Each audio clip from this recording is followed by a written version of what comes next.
Outdoorin, c'est une boutique de vente en ligne qui vend des menuiseries extérieures à la fois en standard et en sur-mesure. Qu'est-ce qu'on entend par menuiserie extérieure? Ce sont à la fois les portails, les portillons, les clôtures, les claustras, l'ensemble des produits qui viennent à la fois clôturer, sécuriser votre extérieur et qui viennent apporter de l'aménagement à votre extérieur.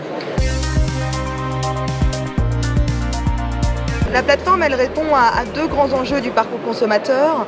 Elle apporte à la fois de la simplicité, parce qu'aujourd'hui, ce qu'on constate, c'est qu'on est sur des parcours d'achat qui sont complexes, en particulier quand on est sur des produits sur mesure, et qui ne sont pas forcément lisibles pour le consommateur. Donc la première réponse que l'on apporte à cela, c'est d'avoir finalement des parcours d'achat qui soient simples, rassurants, et qui permettent de répondre aux principales questions lorsqu'on a un projet personnalisé. Le deuxième axe, c'est vraiment d'apporter de l'accompagnement. On est sur des produits qui sont à la fois sur des paniers d'achat qui sont élevés, mais aussi sur des produits qui sont complexes et techniques, que l'on n'achète pas forcément beaucoup dans sa vie. L'idée, c'est vraiment d'apporter un accompagnement à la fois par le produit, pour mieux comprendre le produit, mieux comprendre son intégration, mais aussi par le service, en ayant un accompagnement, et cela passe essentiellement par la présence d'un service client dédié qui est capable d'apporter des réponses et des solutions techniques. Aujourd'hui, le parcours consommateur, il est multicanal, c'est une certitude. On a vu se développer des tendances du do-it-yourself, en particulier sur le bricolage. Je pense que c'est des tendances qui sont aussi drivées par le digital, parce que c'est là qu'on retrouve essentiellement finalement les conseils, les idées, les accompagnements.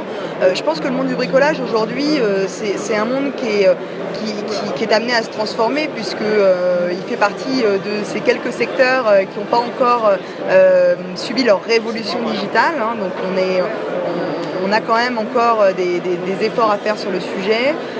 Donc je pense qu'effectivement d'apporter le digital dans les parcours d'achat, ça vient nécessairement s'adapter sur les nouveaux modes de consommation.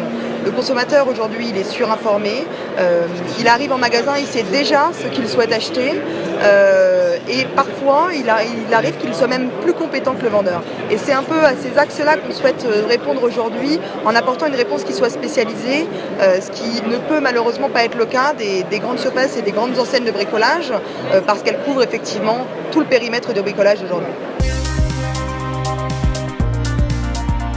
C'est plutôt de créer un marché autour de l'approche vraiment ultra spécialisée pour justement apporter cette réponse technique. Donc nous, notre ambition, c'est évidemment, on est une nouvelle marque, une nouvelle enseigne, donc c'est déjà d'acquérir de la notoriété, évidemment. C'est de faire en sorte que le consommateur comprenne ce qu'on lui apporte et comprenne le bénéfice qu'il a à venir chez nous, évidemment. Et puis, évidemment, notre ambition à moyen terme, c'est de devenir une alternative solide au réseau de distribution traditionnel, justement grâce à cette spécialisation et à cet accompagnement du client dans son parcours d'achat, qu'il soit personnalisé ou standard.